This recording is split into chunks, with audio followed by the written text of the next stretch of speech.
السلام علیکم ناظرین، میں ارشد سادات اور آپ دیکھ رہے ہیں سادات فیکٹس۔ ناظرین، سادات فیکٹس چینل میں خوش آمدید۔ حضرت خالد بن ولید رضی اللہ تعالیٰ عنہ کے انتقال کی خبر جب مدینہ منورہ پہنچی تو ہر گھر میں کوہرام مچ گیا۔ حضرت عمر خود بھی بہت رنجیدہ ہوئے اور اہل مدینہ کو بھی سوگ منانے کی اجازت دے دی۔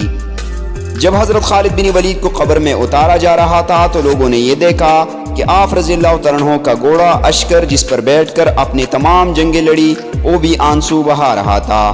حضرت خالد بن ولید کے ترکے میں صرف ہتھیار، تلواریں، خنجر اور نیزے تھے۔ ان ہتھیاروں کے علاوہ ایک غلام تھا جو ہمیشہ آپ کے ساتھ رہا تھا۔ اللہ کی یہ تلوار جس نے عظیم سلطنتوں روم اور ایران کے چراغ بجھائے، وفات کے وقت ان کے پاس کچھ بھی نہ تھا۔ آپ رضی اللہ تعالیٰ عنہ نے جو کچھ بھی کمایا وہ اللہ کی راہ میں خرچ کر دیا، ساری زندگی میدان جنگ میں گزار دی۔ صحابہ نے گواہی دی کہ ان کی موجودگی میں ہم نے شام اور عراق میں کوئی بھی جمعہ ایسا نہیں پڑھا جس سے پہلے ہم ایک شہر فتح کر چکے ہو، یعنی ہر 2 جمعوں کے درمیانی دنوں میں ایک شہر ضرور فتح ہوتا تھا۔ بڑے بڑے جلیل القدر صحابہ نے حضور صلی اللہ علیہ وآلہ وسلم سے حضرت خالد کے روحانی تعلق کی گواہی دی۔ خالد بن ولید کا پیغام مسلم امت کے نام: موت لکھی نہ ہو تو موت خود زندگی کی حفاظت کرتی ہے۔